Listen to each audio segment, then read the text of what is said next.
الرحيم تبارك الذي بيده الملك صلوات محمد عزیزان گرامی، اس سے پہلے کہ میں اپنے معلومات آپ لوگوں کی سماعتوں کے حوالے کروں، آپ لوگوں کی گزارش ہے ایک مرتبہ سورہ حمد اور 3 مرتبہ سورہ اخلاص کی تلاوت فرما کر لکینہ بیگم بنت معصوم حسین روح کو انسان فرمائیں۔ اللہ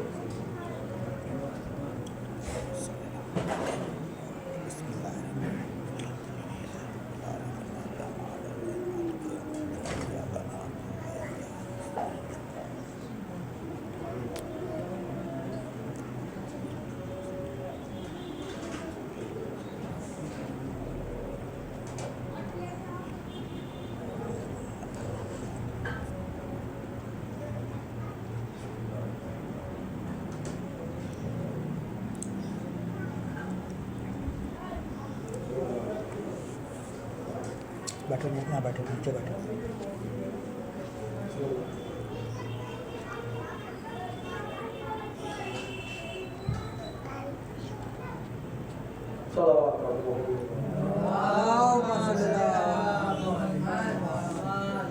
عزیزان گرامی، بہت ہی مبارک مہینہ ہے، ماہ مبارک رمضان،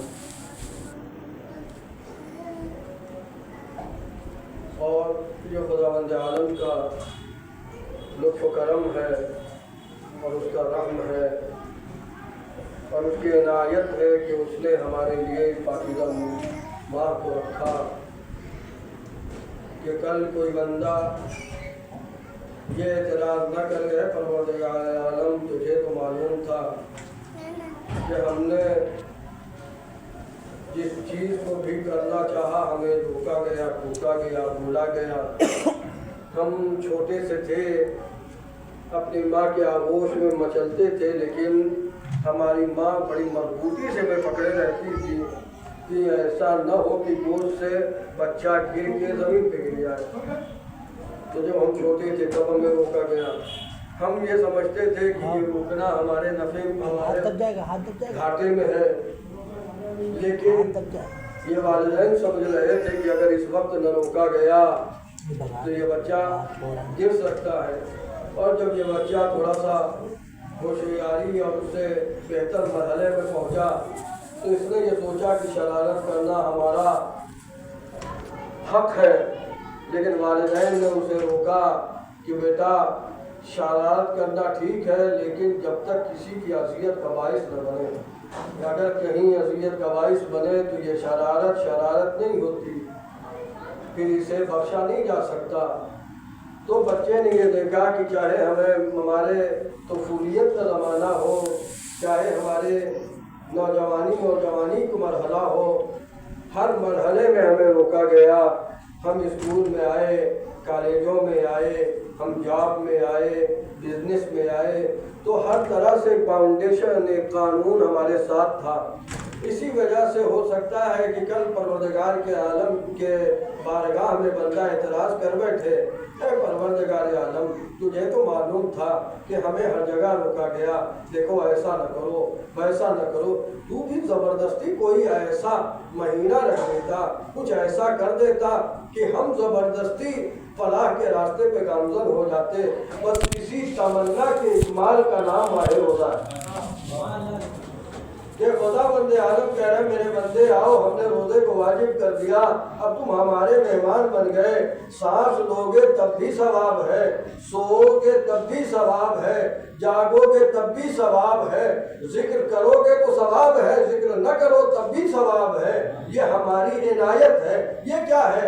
اللہ چاہتا ہے کہ اس کا بندہ اس کی بارگاہ میں کامیاب رہے، چاہے وہ اس دنیا میں ہو چاہے آخرت میں ہو، اور اسی لیے اس ماہ رمضان کو رکھا گیا، اسی لیے سے نماز کو رکھا گیا، تاکہ اللہ اپنے بندے کو کامیاب و کامرانی کی منزل پہ پہنچا۔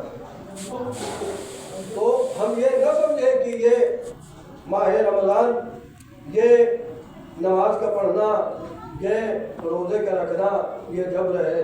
نہیں، معصوم نے بتایا کہ دیکھو یہ نماز جو واجب کی گئی، جو روزہ جو واجب کیا گیا، اور وہ تمام چیزیں جو تمہارے اوپر واجب کی گئیں، اور وہ تمام چیزیں کہ جن پہ تمہیں یہ حکم دیا گیا کہ اس کام کو انجام نہ کرو، انجام نہ دو، یہ چیزیں حرام ہیں۔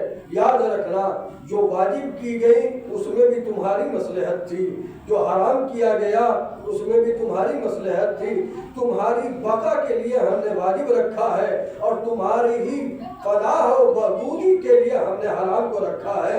واجب اس لیے رکھا تاکہ تم زیادہ دن تک باحیات رہو، حرام اس لیے رکھا تاکہ تم جلد اس کائنات کو چھوڑ کے ہماری بارگاہ میں نہ جاؤ۔ تو ہم یہ نہ سمجھیں کہ خداوند عالم نے ہمیں مجبور کیا ہے، نہیں، جسے زیادہ زندہ رہنے کی تمنا ہے وہ احکام الہیہ کی پابندی کرے۔ جو لوگ یہ سوچتے ہیں کہ احکام الہی کی پابندی کرنا گویا بندش ہے، نہیں، آپ کی سعادت کے لیے واجبات رکھے گئے ہیں، اور آپ کے زندگی کے دوام کے لیے محرمات رکھے گئے ہیں۔ یہ 8ویں امام نے کتاب علل الشرائع میں جس میں شریعت کی علتیں بیان کی ہیں کہ کہاں کیوں واجب ہے، کیوں حرام ہے، اور صاحب کے کتاب کا نام ہے شیخ صدوق اور جید عالم دین ہے، ان کے ہاں یہ کتاب ان کی ہے، اور اس میں 8ویں امام سے یہ روایت موجود ہے کہ اللہ نے واجب کیوں رکھا اور حرام کیوں رکھا۔ صلوات پڑھ دیجیے محمد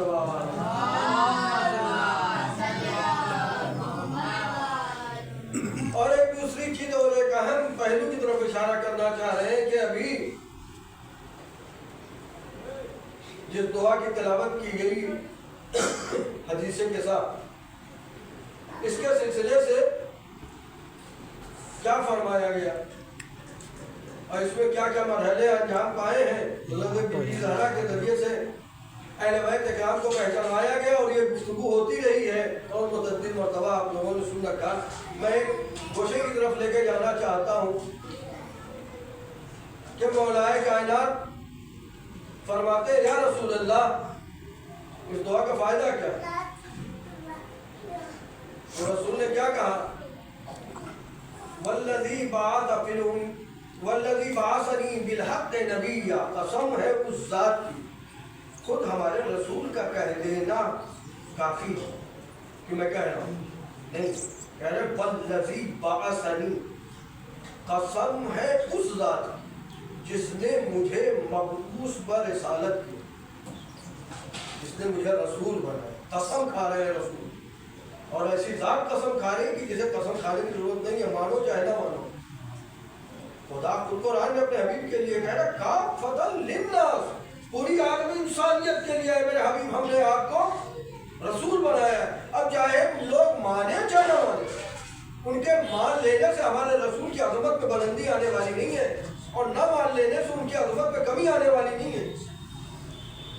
ایسا رسول کہہ رہا ہے والذی بعثنی بالحق نبیا واصطفانی بالرسالہ، جس نے قسم اس ذات کی جس نے مجھے نبی بنایا اور جس نے مجھے رسالت کے لیے، واصطفانی یعنی مجھے چن لیا، بالرسالہ یعنی رسالت کے عہدے کو فائز کر دیا، رسالت کے لیے مجھے انتخاب کیا، اس کی قسم کھا کے رسول کیا کہہ رہے ہیں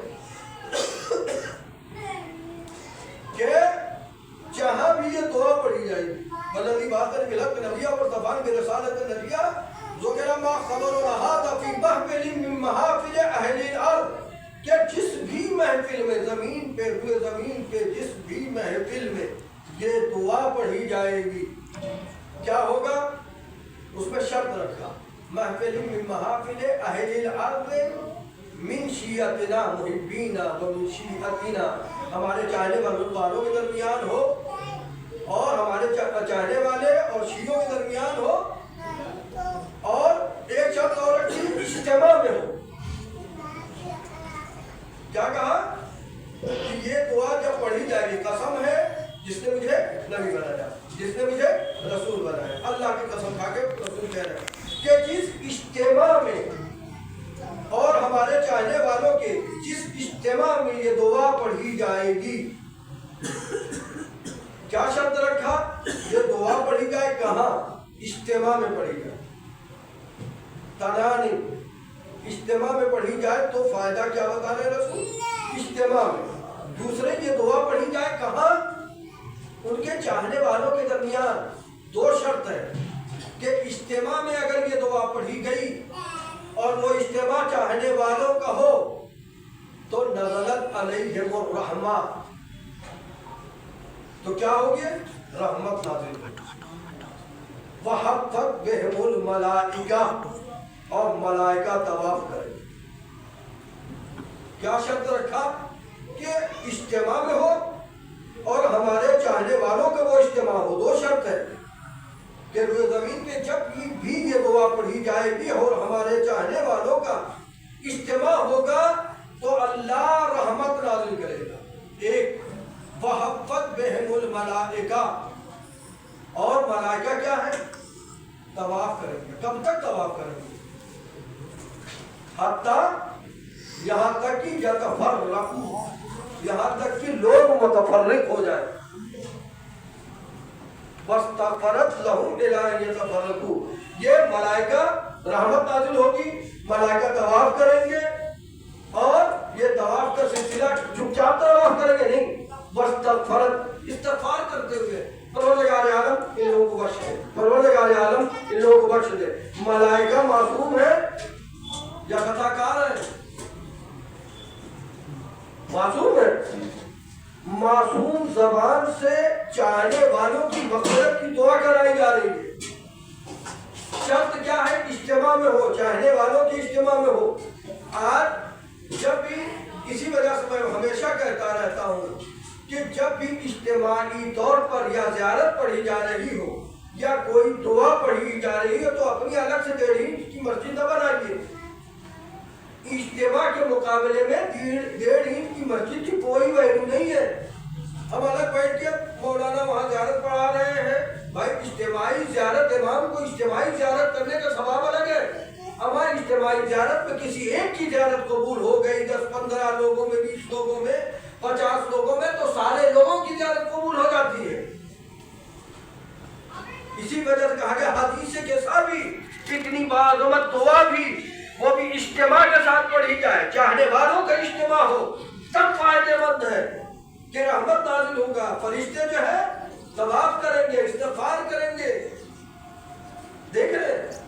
اور اس کے بعد پیغمبر کیا فرما رہے ہیں؟ صرف یہی فائدہ نہیں ہے. مولا کائنات نے کہا کہ یہ تب ہمارے شیعہ ورب کعبہ، ہمارے رب کعبہ کی طرف ہمارے شیعہ کامیاب ہو گئے. والذی بعث اس کے بعد رسول نے دوبارہ کہا والذی بعث بالحق نبیہ وصفان برسالۃ نبیہ ما ذکر خبر هذا فی محفل من محافل اہل الارض وفیہ جمع من شیعتنا، یعنی ہمارے شیعوں کے وہ محبین، ہمارے شیعوں اور ہمارے چاہنے والوں. صرف شیعہ اور محب کیوں کہا گیا؟ اس لیے کہ شیعہ ہونے کا مرتبہ بہت بلند ہے. روایتوں میں ہے ان من شیعتہ لابراہیم، آپ کے شیعوں میں سے ابراہیم ہے، یعنی ابراہیم جیسے نبی درکار ہونا چاہیے ان کے شیعہ ہونے کے لیے. دیکھ رہے ہیں شیعہ کا مرحلہ کتنا بلند ہے.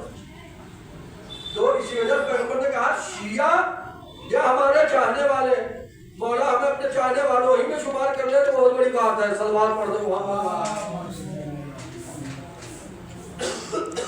تو اس میں یہ کہا گیا کہ اگر کوئی غمزدہ ہوگا تو اللہ اس کے غم کو دور کرے گا. اور پیغمبر یوں نہیں کہہ رہے، قسم کھا کے کہہ رہے ہیں اگر کوئی غمزدہ ہے تو اللہ اس کے غم کو دور کرے گا. اگر رنجیدہ ہے تو اس کے رنج و محن کو دور کرے گا. اور مولائے کائنات 2 جگہ آپ نے فرمایا ہے برب الکعبہ، فزتو برب الکعبہ. ایک اس وقت جب آپ کے فرق اقدس پہ تلوار لگی ہے تو اس وقت آپ نے فرمایا رب کعبہ کی قسم میں کامیاب ہوا. اور یہ دوسرا مقام یہ ہے حدیث کے سامنے کہ آپ فرماتے ہیں کہ تب تو میں بھی کامیاب ہو گیا اور علی کے شیعہ بھی کامیاب ہو گئے. ذرا امام کو پہچانے کہ ہماری کامیابی کو سن کے مولا کی طرف پوچھیے. آپ یہ نہ سمجھیے کہ ہم ہی مولا کو چاہتے ہیں، نہیں، ہم کچھ نہیں چاہتے جتنا ہمارا آقا ہمیں چاہتا ہے. مذاق کی بات ہے. فزتو برب الکعبہ، میں کامیاب ہوا یعنی مولا اپنے شیعوں کی کامیابی کو دیکھ کے کہہ رہے میں کامیاب ہوا، یعنی علی کامیاب ہوا ہے پیغمبر، تب تو میں علی کامیاب ہوا اور میرے شیعہ کامیاب ہوئے، دیکھ رہے ہیں۔ اور دوسرا مقام کہاں ہے کہ جب آپ لقاء الہی کے لیے جا رہے ہیں اور سب پہ ضربت لگی ہے تو آپ کہہ رہے ہیں خود تو میرا دل کعبہ، اللہ اللہ یہ علی ہے اور اولاد علی ہے۔ یہ خون کربلا کے میدان میں بہایا گیا۔ اے دلو، اور ایام میں جب کہا جاتا ہے کہ اہل بیت رسالت کا خاندان 3 دن تک بھوکا و پیاسا تھا تو ہم کو اتنا احساس نہیں ہوتا، لیکن ماہ رمضان میں ہمیں اچھی طرح سے معلوم ہو جاتا ہے کہ بھوک کسے کہتے ہیں، پیاس کسے کہتے ہیں۔ اب ذرا تصور کریں جب چھوٹے چھوٹے بچے اللہ تشکر رہ رہے تھے تو اس وقت حسین کے دل پہ کیا گزری تھی۔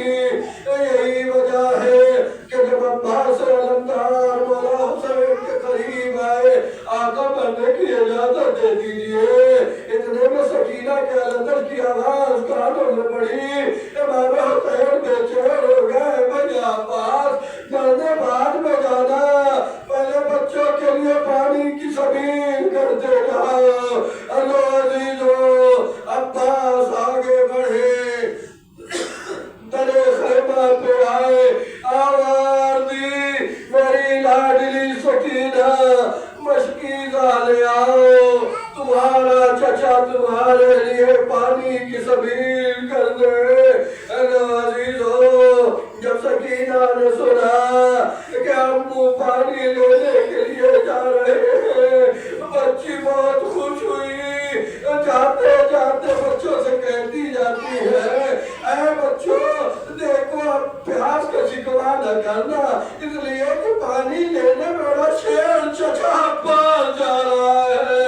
اللہ عزیز عباس مشق سکینہ لے کے چلے، لیکن تھوڑی دیر نہ گزری تھی کہ سکینہ نے دیکھا چچا کا علم بابا کے ہاتھوں میں ہے، لیکن میرا چچا نظر نہیں آ رہا۔ ننھے ننھے قدموں سے دوڑتی ہوئی امام علی مقام کے دامن سے لپٹ گئی۔ اے بابا، علم تو آیا، میرا چچا کہاں رہ گیا؟